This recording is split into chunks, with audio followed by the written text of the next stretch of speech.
ಯಾರನ್ನು ದ್ವೇಷಿಸಬಾರದು ಅಂತ ಹೇಳೋರು. ಎಷ್ಟು ಚೆನ್ನಾಗಿ ಹೇಳೋರು ಅಂದ್ರೆ ಸ್ವಾಮೀಜಿಯವರು, ಯಾಕಂದ್ರೆ ಇವತ್ತಿನ ಕಾಲದಲ್ಲಿ ನಮ್ಗೆಲ್ಲ ಅಪ್ಲೈ ಆಗ್ತಕ್ಕಂತ ಮಾತದು. ಬುದ್ಧಿಯವರು ಹೇಳ್ತಾ ಇದ್ರು, ಒಬ್ಬರಿದ್ದ ಹಾಗೆ ಜಗತ್ತಿನಲ್ಲಿ ಇನ್ನೊಬ್ಬರು ಇರೋದಿಲ್ಲ, ಒಬ್ಬರ ಮನಸ್ಥಿತಿ ಇದ್ದ ಹಾಗೆ ಇನ್ನೊಬ್ಬರ ಮನಸ್ಥಿತಿ ಇರೋದಿಲ್ಲ, ಒಬ್ಬರಿಗೆ ಇಷ್ಟವಾದ ಮಾತುಗಳು ಇನ್ನೊಬ್ಬರಿಗೆ ಇಷ್ಟ ಆಗ್ಬೇಕು ಅಂತ ರೂಲ್ಸ್ ಏನಿಲ್ಲ. ನನ್ನ ಅಭಿಪ್ರಾಯಗಳು ಇನ್ನೊಬ್ಬರಿಗೆ ಇಷ್ಟ ಆಗದೆ ಇರ್ಬೋದು, ಇನ್ನೊಬ್ಬರ ಅಭಿಪ್ರಾಯಗಳು ನನಗೂ ಇಷ್ಟ ಆಗದೆ ಇರ್ಬೋದು. ಇಂತಹ ಸಂದರ್ಭದಲ್ಲಿ ಏನಾಗುತ್ತೆ ಅಂದ್ರೆ, ನಮ್ಮ ಮಾತು ಅವ್ರಿಗೆ ಇಷ್ಟ ಆಗ್ಲಿಲ್ಲ ಅಂದಾಗ ಎಲ್ಲೋ ಒಂದು ಕಡೆ ಇಬ್ಬರು ಕಡೆಯಿಂದ ಸ್ವಲ್ಪ ದ್ವೇಷ ಅಸೂಯೆ ಅನ್ನೋದು ಪ್ರಾರಂಭ ಆಗುತ್ತೆ.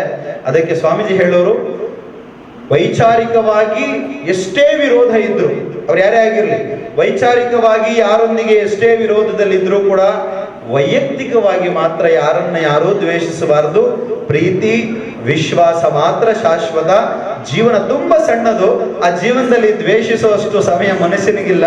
ಆದಷ್ಟು ಜನರನ್ನ ಗೌರವಿಸಿ ಪ್ರೀತಿಸಬೇಕು. ಆ ಗೌರವ ಪ್ರೀತಿ ಇದ್ದಾಗ ಮಾತ್ರ ಅವನೇನ್ ಸಂಪಾದನೆ ಮಾಡ್ದ ಅಂತ ಅವನು ತೀರ್ಕೊಂಡಾಗ ಗೊತ್ತಾಗತ್ತೆ ಎಷ್ಟು ಜನ ಅವನ ಅಂತ್ಯ ಸಂಸ್ಕಾರಕ್ಕೆ ಬರ್ತಾರೋ ಅವನು ಸಂಪಾದನೆ ಮಾಡಿರ್ತಕ್ಕಂಥ ಸಂಪತ್ತದು ಅಂತ ಸ್ವಾಮೀಜಿಯವರು ಯಾವಾಗ್ಲೂ ಹೇಳ್ತಾ ಇದ್ರು.